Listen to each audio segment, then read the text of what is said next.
Time now for sports on 104.7 The Cave.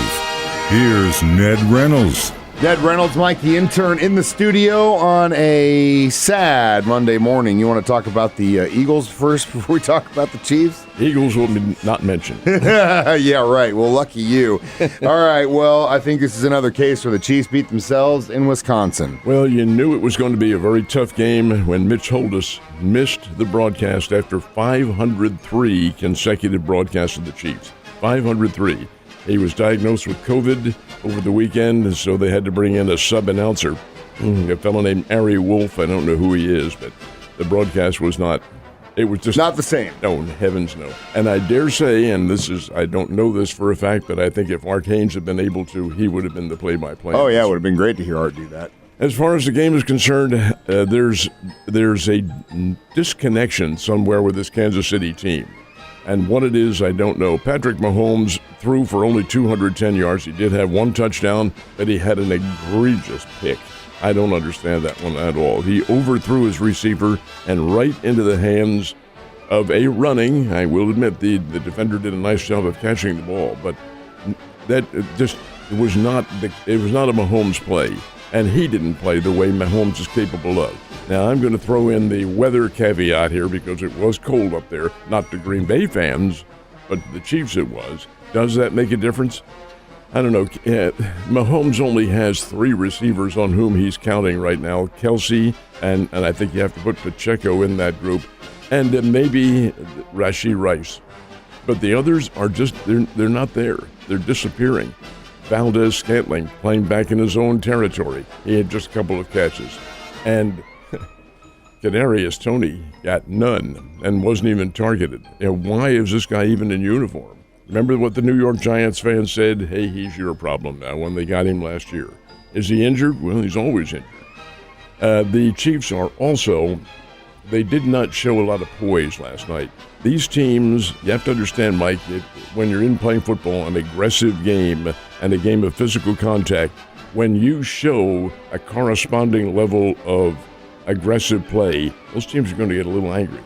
And Isaiah Pacheco, he's fine, he's a terrific runner, but he also shows that in-your-face style attitude that doesn't resonate well with other teams. You saw what happened last night. They were picking on him, and he threw a punch, ejected. He's got to learn to keep his cool, as the other players do as well. Nonetheless, this Chiefs team does not appear to be connecting very well at all. Now, you're a fan, you've seen him play. What are your thoughts? I thought we left too many points on the board. We should have scored at least 2 more touchdowns in the red zone. I don't know what the hell is going on in the red zone. Obviously, losing Tranquil early on in the game caused a big issue with the defense and calling what is a very complicated Coach Spags defense. So that was part of it. You can't really use the Mahomes passing number on this game because the attack was a run game, right? It was running. Pacheco was over 100 yards. So even though, you look at how many passing yards Mahomes had, that wasn't the attack. The attack was to keep it on the ball. What I don't understand is how we abandoned that in the fourth quarter. Because they were behind. But still, it was working. There's no reason for them to be calling those plays if it was like we started the second half and I'm thinking to myself, don't abandon the run, don't abandon the run, don't abandon the run. And they don't for a little bit. And then as soon as it looks like it's out of reach, they abandon the run, and here we are, throw a pick, it's done. We beat ourselves. We are the better team. That's why I say you've got to keep your cool in situations like that. In this case, you've got to keep your cool. They start freaking out but too early. The fact of the matter is they did not. They did not use their poise, and that's unlike Andy Reid's team. It may have been his assistant coaches, but you're absolutely right. They're running the ball very well. What Pacheco had, 123 yards, something like that, of running, and was doing very well. 110 is what he came up with. But he was running well, and indeed the play is totally opened up when your running game is going well. But Kansas City could not seem to be able to get that done, and I, again, disappointed with the chippy attitude from both teams. But I think the opposition, and watch what the Buffalo Bills do next week. They're going to pick on the Chiefs too, and goad them into getting these penalties that should not be called. I hope Kansas City concentrates on that this week in practice, because that's going to be a part of the opposition from here on in. There's a pass interference call that didn't get called. There's a lot of holding calls that didn't get called. But again, I'm to that point now where it's like we had that game regardless of those no calls and bad officiating. We could have won that game all day long. No problem at all. And you're seeing a lot of offensive coordinators go down for their team across the league. I think it might be Matt Nagy's time. Well, that's why I say this team does not show a connecting. With Eric Bieniemy, they connected big plays. Mahomes came up with consistent big plays, passes over the middle, receivers running their specific routes that they're programmed to run. But no, you're not seeing that with this team. That's very bothersome. Really scary stuff, and obviously I don't like losing sleep to stay up for an L. So let me say this before I let you get into it as far as the college football bowl rankings that came out over the weekend, and it's very controversial, obviously. I don't know about you, but picking teams based on the health of their players for the bowl setup, a little suspect to me. Your thoughts, sir? My thoughts are this. As soon as Alabama beat Georgia, the second that they beat them, they were in the playoffs. That committee knew fully well to match up Alabama and Michigan is a ratings bonanza. Michigan and Florida State, hey, casual fan might, watch for a little while. It's the Rose Bowl. It is the granddaddy of them all, the oldest of the games, and one of the semifinals this year. All the experts like to say, well, the Final Four shouldn't be a beauty contest. What absolute balderdash. Reality tells you the matchups that they have there are made for TV, and that's what the sponsors want.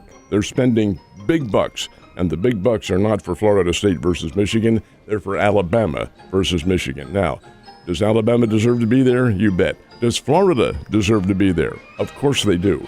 And that's why I'm very glad that this whole Final Four is ending next year and we go to 12 teams, because they will be in then.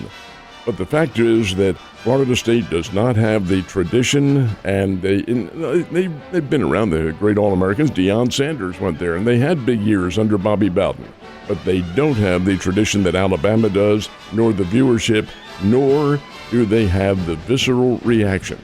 Mike, when you talk to people who are Alabama fans, oh, we love Alabama. And then you talk to the other side, I hate them, want them to lose every time. So, see, you get that reaction. You wouldn't with Florida State. That's what it's all about. It's a TV rating and a money rating, and that's why that's occurring. It should be a pretty good Final Four. And while the media wrote off Alabama after their loss to Texas on September 9th, we sat right in here and said, don't write them off. Alabama, this is still Alabama, and they have a chance to be national champs. I just think that if I had to choose between Georgia and Texas being there, Georgia deserves it over Texas.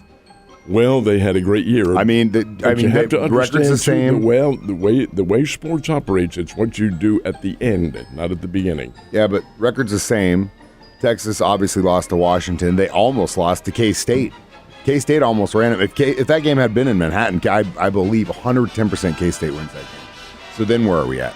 So that's my point, and that's you pretty much said exactly what I did. Is okay, so it's not based on strength of schedule anymore. It's not based on your record. It's based on the matchups you guys make. Well, how is that a fair playoff schedule? It's not. It's crap. And anybody will tell you it's not. But it's reality. It's the way it is. So don't take stock in it. And again, if Michigan goes all the way, they're going to have that asterisk next to their name. Maybe. Mark my words. High school football season is over, and unfortunately, we couldn't get 2 wins, but at least we got 1 for the area. For the immediate area, but for Southwest Missouri, we did get 2. You got the Marionville Comets from the immediate area, and they came away with a convincing 29-0 victory, and they got that over North Platte. That's very good. And Marionville finishes undefeated.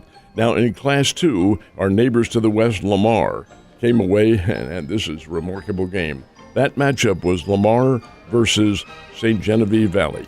Valley, folks, has 15 state championships to their credit. They had a 2-touchdown lead in the second half and gave it up. Lamar rallied from a 2-touchdown deficit to force an overtime, won in the overtime, and that, I believe, is number 9 for Lamar. These are 2 of the most storied Class 2 team, high school football team, period, in the nation.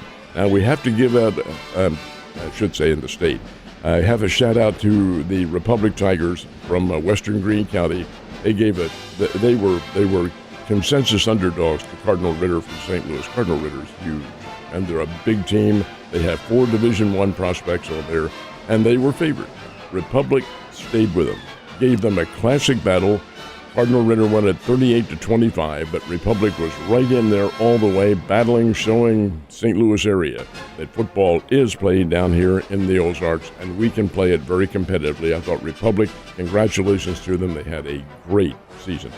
Do not hang your heads too low, Tigers. I thought you did have a great season, and it's good looking for the future. Absolutely. Sucks it goes the way it goes, but sometimes it is the way it is.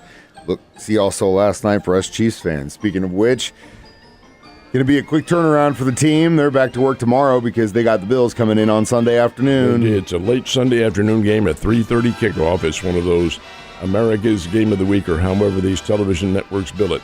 Hey, folks, the Buffalo Bills are not having a very good year, but you watch out. When they play the Chiefs, this will be a signal achievement for Kansas City. Fortunately for the Chiefs, the game is at Arrowhead. I don't know what the weather conditions are going to be, but the Buffalo Bills will be ready, and they'll give Kansas City a very tough time. The Chiefs need to get their game in order. They really do. They're now 8-4 on the year, and that's not the best in the AFC, and they're used to being the best. Only one game back, but again, last night was a non-division, non-conference game. I know I keep saying that, but it is what it is, and we're only back by one game. So with future is definitely in our hands. Hopefully Drew Tranquil can clear concussion protocol quick. Maybe we get Nick Bolton back. Who knows? But we did have some guys go down last night. I'm curious to see how that looks going into the game this weekend. Well, the Cook kid is probably out for the rest of the year. Yeah, he done. done. It was a gruesome ankle injury that he had. Tranquil, you don't know. You don't know how an individual is going to recover from a concussion. That's an unknown. And you had several other bumps and bruises in there. That's what's going to happen. It is football. That's part of the game. It is part of the game and part of why I'm going to be in a bad mood today. Ned, you have a better day, and I will see you mañana.